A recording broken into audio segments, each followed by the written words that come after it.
Welcome, everybody, to another episode of We All Grieve. I'm Kay Rogers, your host, and today I am joined by a very special guest, Blake Scribner. Hey there, Kay. How's it going? Good, Blake. How are you? I'm good. Good. So, Blake, I invited you on the show. I thought it'd be important to have a discussion around your unique injury. At birth, you suffered a brachial plexus injury. Is that correct? Correct. A version of old Erb's palsy, if you want to get more general than that. All right. So why don't you go ahead and take a little bit of time and kind of talk to the audience and kind of let us all know what that is and what that kind of means. So, Erb's palsy is really pretty much any injury that would happen to the spine, whether through birth or any other way. It happens in car accidents and off-roading accidents and stuff like that. But it's really any injury that happens to the actual nerves connecting to the spinal cord. In my case, it was due to being an oversized baby coming out of a very undersized woman. And yes, that's true. Yeah, your mother is not very large. No, not at all. Had no right to be this big. I blame Wendy's. How big? Yeah, right. How big were you? I was 12. I was 11.8 pounds. We always running up to 12. Jeez, that's a big baby. I was big. I got stuck, and they tried to pull me out by the head. I guess they used every tool in the book except the cesarean to get me out. But yeah, at birth, the right arm was pretty much paralyzed. All I had was feeling, and that was it. And then I think I've had 11 or 12 surgeries now. I used to do them about every other year, but now there's nothing else they can do. But I'm very happy with my movement so far. Good. So, what type of injury actually happened when they were taking you out and it caused the injury to your arm? What actually happened there? What had happened was my head came out, but the shoulders got stuck. So them pulling on my head and trying to twist me in every which way not only severed several nerves from my spinal cord, but elongated others. They were stretched. They act kind of like phone cords, where you're able to stretch it far enough, but too far and it's going to break. Okay. First surgery happened. I think it was 8 months old, and that was a nerve revision surgery directly from the nerves from the arm to the spine. So they were trying to reconnect the nerves. Yeah. Yep. Okay, and so at that point, obviously at 8 months old, you don't really know what you got going on, right? I mean, you're just like, well, this is what it is. I gotta wear this cast now and all that stuff. You're a baby. So I guess maybe let's back up. So the injury to your arm, you said you had feeling only. What that means is you had no movement, you had no ability to turn the arm over. It was just kind of, I don't really want to say like a noodle, but almost just kind of. It was. It's exactly how it had worked, how it acted. The only actual hard part of my arm was the bones inside of it. But you had feeling, so you could feel and have sensation, so you could recognize pain and all that kind of stuff, but you just didn't have the muscle control over your arm. Yeah, I've been told that as an infant, before I even had the surgeries, they tried to do called the lollipop test, which that's one of the first tests that these doctors do in any case where they're trying to figure out what exactly can you do with the arm or whatever appendage you're dealing with. So as a baby, like sugar, so they would give you a lollipop in the affected arm. Apparently all I could do was grasp onto it. I couldn't bring it up to my face or anything. But being a baby, and I kind of adapted everything about my life. I immediately adapted of just put it in the other hand and put it in my mouth. Right. But yeah, all I really could do was just slightly wiggle the fingers, and that was it. That was it. And so first surgery at 8 months old. Mm-hmm. And now, what was that surgery? Do you know what that did? Well, you said it reattached the nerves. I think that was the nerve reattachment. And so the purpose of that was to try to give you some more control or movement in the arm? Yeah, it was really just to make that connection back from the brain to the muscles. Okay. And I guess they weren't able to do all of them, so that's why I'm still unable to turn the right hand over. I call it supination. Right, okay. After that, it's been muscle revision. Atomically, it's no longer equal to a regular human arm. No. So much has been done, yeah. At what age do you think you realized that your arm was going to be different? Probably about 5 or 6 when I started going into school. I know it's like, oh, hey, they can do somersaults and stuff like that. And I was like, oh, well. I really don't want to do that anyway. Yeah, I look strenuous. I'm not about that. Yeah, probably around there. Probably as well as a toddler, just mom having the daycare, I would notice differences in my abilities compared to other kids at my age. Did that have any, I mean, I'm sure it had an impact, but did that start to bother you quite a bit as you got older, realizing that it was going to be different? Or did you just kind of accept for what it was? And like you said earlier, you're just going to adapt. I accepted it until I wanted to do sports. And everybody told me, like, you're such a big boy, you should play football later in your life. I'm like, yeah, I'd really like to do that. But that was when I started comparing myself to what others are able to do. I'm like, oh, yeah, I guess this really is going to be a problem I'm going to have to deal with. And so I'm assuming that was when you were probably starting in your teen years, when you're starting to wanting to get into sports, or was it a little bit younger? Little league around like 8. Yeah, wanted to do stuff like that. And I played NTRA, but I had to figure out my own way of doing things. Yeah. Yeah, I remember. Why don't you give somebody like a little flavor of what that was, doing your own thing when you're doing that? So really, I didn't, the main problem with doing sports was I didn't have the strength in the right arm or the coordination. So me wanting to do the best I could, if a ball was thrown to me or something, I'd have a left-handed mitt, which that already threw people off. I was like, nobody plays left-handed. But I would have to catch a ball in the left hand, put the ball in the right, throw the glove off, put it back, put the ball back in the left hand, and then throw. So I was catching and throwing with the exact same hand. And just everything with sports is repetition, and pretty much nearly everything you're learning is repetition. So I would just keep trying and trying and trying and trying. And eventually I got pretty darn good. I was able to play I was one of the best first basemen that we had in NTRA. Yes, I can remember. You were pretty good. You had it down to a science. You knew what you were doing. It was second nature. Right. Really. I got so used to it, and I like playing, so I just kept doing it. So all the surgeries you've had, and I don't even know what to list all of them. They did this, the nerve, I think they cut and twist your bone at one point. Yeah, that was called a triangle tilt. They had to shave off a part of my my rear scapula and had to actually change the geometry of how my bones connected together. And I guess they took out a part of my clavicle, so I've got half a clavicle. They even before that, they had to pretty much crack my humerus here, twist it around slightly, so that way instead of being, it's called internally pronated. So internally pronated means it's twisting towards the inside. Towards the inside of your body, yeah. Okay. And so then they were able to twist it and then locked it in that place with a plate and 6 screws right in my bone, which I still have. And yeah, that was just to get me a more natural stance with the arm. Okay. And be a lot more comfortable. I know, like it would cause me soreness just because my muscles weren't supposed to be sitting in that position for so long. So when they brought it back, even as a kid, I noticed like, oh man, this feels a lot better. Yeah, this don't hurt as much. Yeah, I'm not just flopping around anymore. I actually have something to support the muscles, and the bones are actually working as they're supposed to. And so as you're going through all this stuff growing up, and what kind of support structure did you have? My mother and father really supported me the whole time. They just told me, it's like, yeah, you're different, but you're not doing any worse than anybody else. And I still live with that. I was like, yeah, I have to do stuff differently.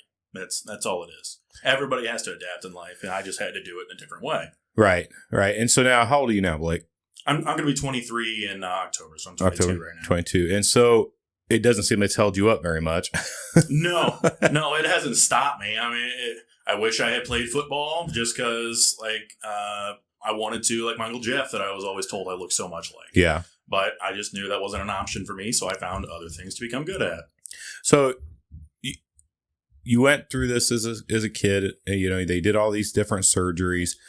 Was your peer group supportive of you, or did you get a lot of did they pick on you, or did they treat you right? Or no, I've always been large. I've always been towering other kids. I've only ever had one problem with anybody ever bringing it up, and I put that guy in his place.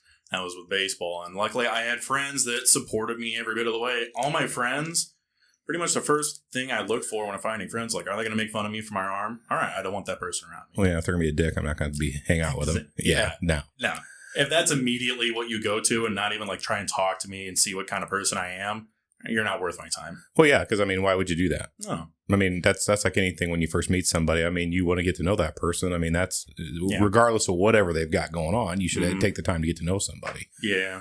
First and foremost. Really, at this point in my life, it held me back a little bit in high school, but really it has not affected me anyway. I was a full-time mechanic for the longest time. It's just I've had to find different ways to do stuff, but I always got the job done. So what kind of doctor's appointments did you have to regularly go to? I mean, was there always some sort of follow-up? Did you have to go to clinics? Did you have to do all this kind of stuff?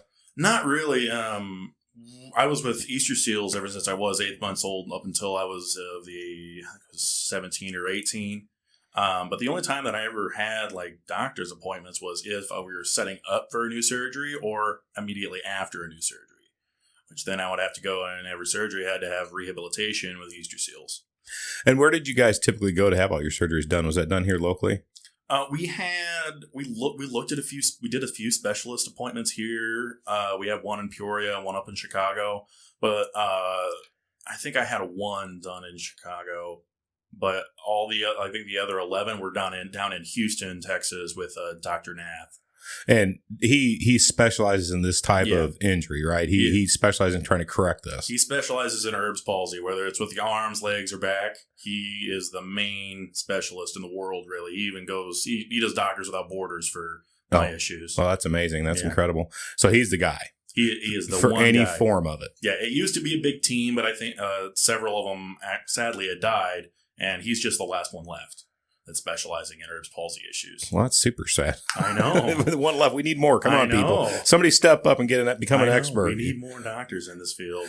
So let's talk about Easter Seals a little bit, because I think that's a pretty cool thing that you went through. We're talking about, with limited use of your arm, right? But you've adapted some. I mean, you can use your arm. It's not like it can't be used. It just you can't do a lot of the things that a lot of other people can do, but you've adapted well. And what do you think Easter Seals had a big impact on that? Oh, absolutely. Anything that I wanted to do, it was immediately put into a goal. We had goal folders or milestones that this was gonna get done. Even when I started getting into cars, and I was like, oh, I really want to drive a stick shift. And we had bought a stick shift car, not even thinking about, oh, wait, yeah, I got this arm problem. It's just kind of not even in our head, me and my family's heads anymore, that this might be a problem. But that did not stop Easter Seals, and nothing does. If somebody wants to has a goal for physical movement, we will find a way to do it. And so what types of things did they have you doing to kind of help get you there and motivate you to be able to meet those goals? Oh, at the beginning, it was goals set by my parents, but they always found a way. As a kid, they find a way to make it fun. You figure out, I was like, yeah, no kid wants to be doing these like at home exercises. So, all right, let's get a specialized bike that you have to pedal with your arms to be building strength in your shoulders and elbows, and simple of like keeping the able arm down and just asking a task of the other arm. And she's like, hey, play with this toy with your right arm only. Okay. And I was like, okay, can't do it that way. Let's figure out a different one. Maybe we'll put it on the side of him instead of straight right in front of him, and things like that. If any task was required of Easter Seals, they found a way to make it, okay, we can do that. We can do it this way, this way, this way. Which would you want to do it? Yeah, either way, we're going to do it, though. Oh, absolutely. So did they ever let you say no? Not that I can remember. I think it's just my temperament of I'll do anything you ask of me. I think there was. I don't really think so. No, I really don't. No. Sorry. So failure wasn't really an option for you. We're going way back in the memory vault, and I really can't remember anything that I told them I had. Oh, actually, no. There was one thing. There's these things called Theratogs. It was this big suit of Velcro you had to put underneath your clothes. And there were these straps that would like pull you, like put it on the front of the shoulder and then move it to the back of the shoulder, give more like pull back and the support. Right. It's supposed to be like a muscle helper for having correct stature and building like correct geometry in the elbow and stuff like that. But we did that. I was about 11 or 12 years old, so I was very self-conscious about how things were. Well, yeah, man, that's some critical years, you know. I know, yeah. I was already going through a lot in that time, and they were just like so extremely uncomfortable. If you went outside in the winter, you'd still be sweating in them. It was this thick Velcro stuff, and it was so uncomfortable. And they finally gave up. Like, he hates this. We're not going to do it. You're like, yeah, we're not doing this. No, that was one thing that we really, I did not tolerate. Well, I mean, out of all the years of different therapy sessions and all that stuff you went through, there's got to be something that you can finally say, okay, time out. This one just isn't going to happen. And really, we didn't do it, and everything turned out fine. Well, yeah. I didn't really see, even at the time, like, I don't see how this is necessary. So, as you went through this, so you started doing all the Easter seal stuff. Mm-hmm. You're getting older. You become more aware, but you've adapted well, right? You're finding ways to just, hey, man, I'm going to do this anyway. Yeah. To your point, you got into cars, and you decided that you're going to be a mechanic. Mm-hmm. And so when you were doing that and you started school and you were adapting, did you get a lot of positive feedback from some of your people that were in school with you, your instructors and all that kind of stuff? Did they kind of work with you and kind of show you maybe different ways to get things done that would help you with that? Yeah, really. It was a lot of the issues I had. Well, a few issues I had was like taking off stuff that's like extremely seized on. You got to use a lot of muscle power in that. My instructors over at ICC were so amazing. They're like, well, just try a different stance, try a different angle to get at it. Go try a different tool. There's plenty of tools to do any job, and they were so supportive of like, well, obviously he has the go ahead to go and to take on this challenge, even though being physically limited. There's always another way to do it. Right. Yeah. One of my professors was he does some kickboxing in his off time, so I was having trouble getting a bolt off one time. He was like, try kickboxing stance, get a wide stance and low in yourself, and immediately cracks right off. So that's how I get like chassis bolts and stuff off now, is using a kickboxing stance of real low to the ground and wide planted feet, just to have all that power to go through one arm instead of doing the two. Right. I use my right arm for balance instead of power, and they were immediately like, all right, obviously you don't see this as limitation, so we're not going to limit you by the way you do things. Well, no, why would you? Why restrict somebody unnecessarily? That makes no sense to me at all. So I'm glad they didn't. Mm-mm. No, they were very supportive of me being in the program, and so were my parents as well. So back to Easter Seals just for a minute. So you were in Easter Seals for a lot of years, and you were recently honored. Yep. In Easter Seals. Can you talk about that a little bit, Blake? Let us know what that was. So they had a program set up. It was going to be the 100th year of Easter Seal services for kids. It started back in 1918, and it lasted until 2018. So for the 2019 New Year's, Easter Seal is going to have a float in the Rose Bowl Parade out in Los Angeles, California. And so they sent out a call to all branches of Easter Seals. Even it is a nationwide organization. They send us a story that's really inspiring and really shows the how Easter Seals exemplifies helping out those with disabilities. And so the therapist I was working with at the time, Katie, because I had just had my second bicep lengthening done in 2018. She thought, I was like, man, Blake's been through so much. Let's just send in his story and see what happens. And amazingly, Easter Seals thought that my story of being with them for 17 years straight and continuously growing, continuously being with Easter Seals, and I was already an ambassador for them. I've done several speeches for fundraising and things like that in the Peoria area. Like, well, this guy exemplifies what we're trying to do here. So they had invited me out to Los Angeles, California to be on the Rose Bowl 100th birthday. It was a giant birthday cake float, and it was really, really cool. But yeah, I got to sit on the float going through the Rose Bowl parade, and it was simply amazing. They flew me and my family out and everything. Everybody was so gracious of me being there. I was extremely honored to be out there. I was like, really? Little old me gets to be on national TV? What? Yeah. I'm a nobody. I was like, well, you're not. You're not a nobody to us. You're somebody, right? You're somebody to someone. Yeah. That's always the main thing to remember, regardless of what kind of, everybody says, life gives you lemons, make lemonade. Well, that's exactly what you have to do, because you're someone to somebody. Exactly. And you were clearly an example of what Easter Seals wanted to show people. This is what we've done, and this is a success story, right? Mm-hmm.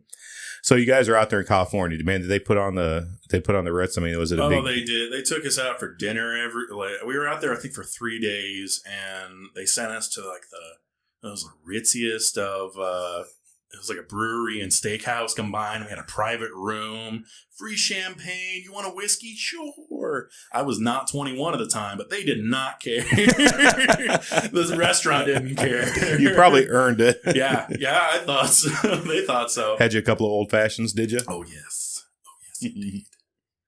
Yeah, but they rolled out the red carpet for everybody involved, and we're still in contact with people that we have met that they live out in Arizona. I think it's Arizona or Nevada, and we made a lot of friends that are also Easter Seals families.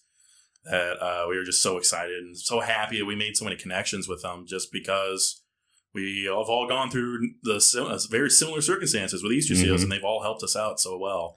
And I think you had the same caseworker the whole time, right? Am I for I think it was 15 years. Yes, lady named Angela DeLoss. She's still with Easter Seals, and she was a student at the time when I came in when I was 8 months old. But she was my therapist for 15 years. Yeah, 15 out of the 18 years. Yeah. Or 17, but either way, that's a long time. Yes, it was. So you both kind of grew up together. Oh, we absolutely did. We're still connected. We still talk here and there. Yeah, she's a part of our family now. We would see her maybe twice a week for 15 years. Of course, we're going to be that good of a connection together. That's an amazing thing, and not very many people can say they've had the same therapist for that many years, from baby, toddler on to where you become a grown man, and she graduates college and stays there and continues to do that job. That's still working with me. Yeah. Yeah. And so, that's an amazing story. That's what Easter Seals is. Not only are they providing services, but they're providing connections with everybody that walks through the door. You're immediately going to find a best friend at Easter Seals who's going to be caring immediately for you for every need that you would require. Yeah, they're definitely an essential function as far as I'm concerned. Oh, yes. They provide all kinds of treatment for children, all kinds. They and it's an amazing thing that they do. They're an incredible organization, and I hope they never die out because they're perfect at what they do. Yeah, they really are. I know Nicholas went to him when he was younger. He did. Yes, he did. Because he had a cleft palate, and then he had some other issues. So we went to Easter Seals and kind of helped him with speech therapy and all those types of things. So it isn't just the physical therapy part that they help with. They do all kinds of. They've got a whole wing just for the autism spectrum, and anything that anybody's having problems with.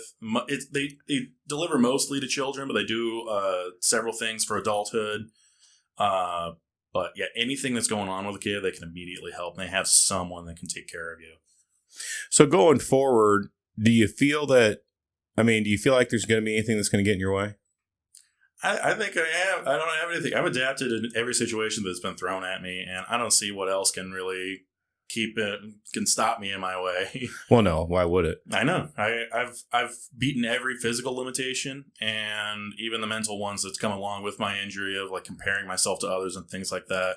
I've completely adapted to, and I figured out my own way in life. So kind of bringing that up a little bit, if you don't mind, talk about the mental piece of it. When you started comparing yourself to others, I'm sure maybe a little bit of emotional stuff came up with that. Did you ever feel like you went through bouts of depression or maybe anxiety or something because of that differences? Oh yeah, I still am. I was diagnosed with clinical depression at the age of I was 17. Okay. I finally was like, I need some help because I was suffering in my own way of inside my own head, and I tried to hide it, but I couldn't, and eventually I just broke down. I was like, I gotta get some help with this.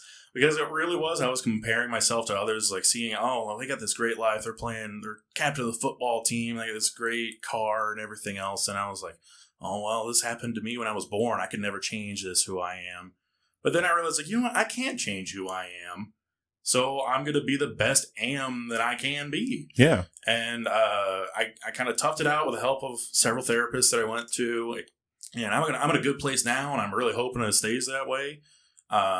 But yeah, I did go through a lot of that, and I think my injury did increase that a little bit. And contributed quite a bit. Mm-hmm. Yeah, I was speaking with one of my therapists. I was like, I was told I lost oxygen when I was breathing. I stopped breathing when I was a baby. I was black and blue when I was born. They're like, well, you probably lost a lot of brain cells when you were born. So, and that does connect. It can connect with latent clinical depression and suicide later on in life, and especially with anxiety as well. It changed the chemistry in my brain and everything else about me.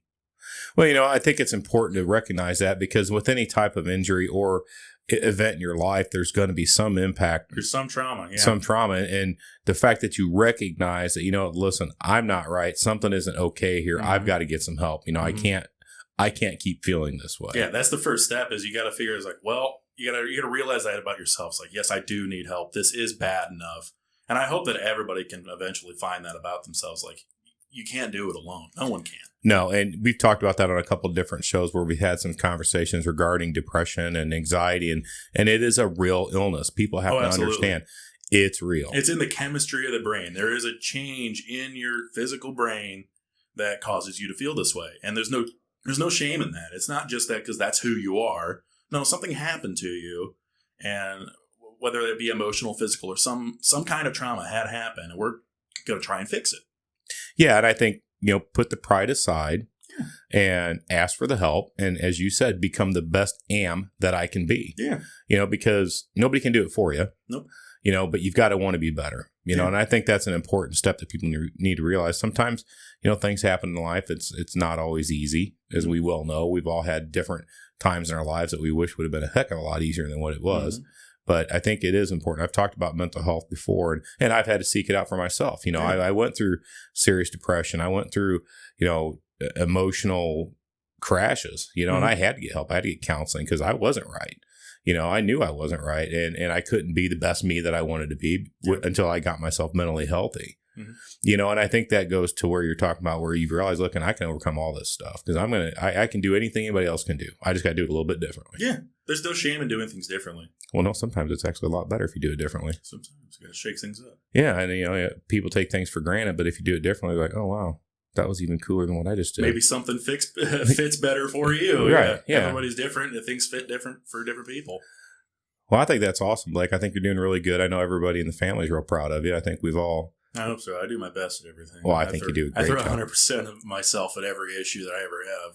Well, that's what you can do. Yeah. And it sounds like you had a pretty good time in Colorado. Oh, yeah. Yeah, it was incredible out there. Yeah. Any memory loss from there? No.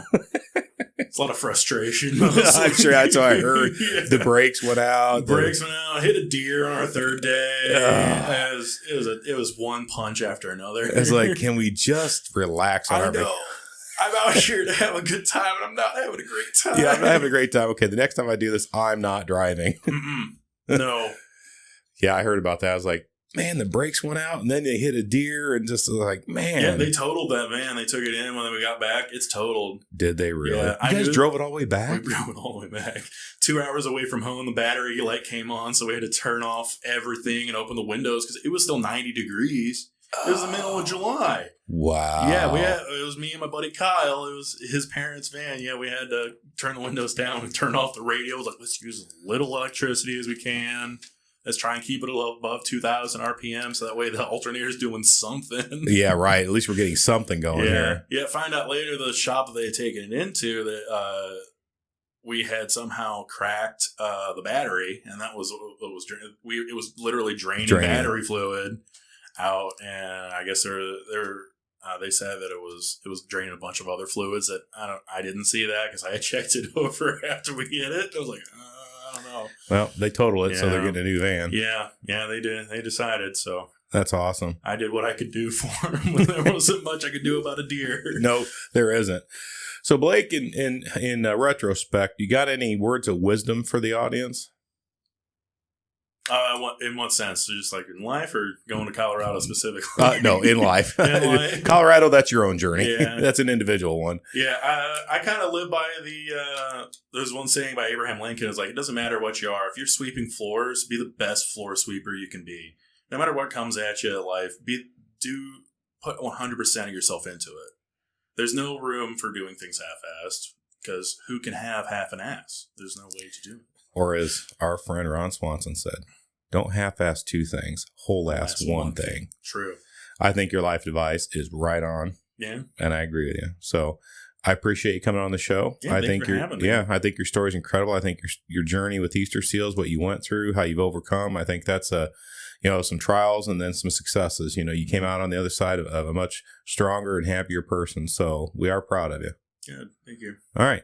Well, everybody, we're going to wrap this show up today. So thank you again, Blake, for being on. I appreciate it.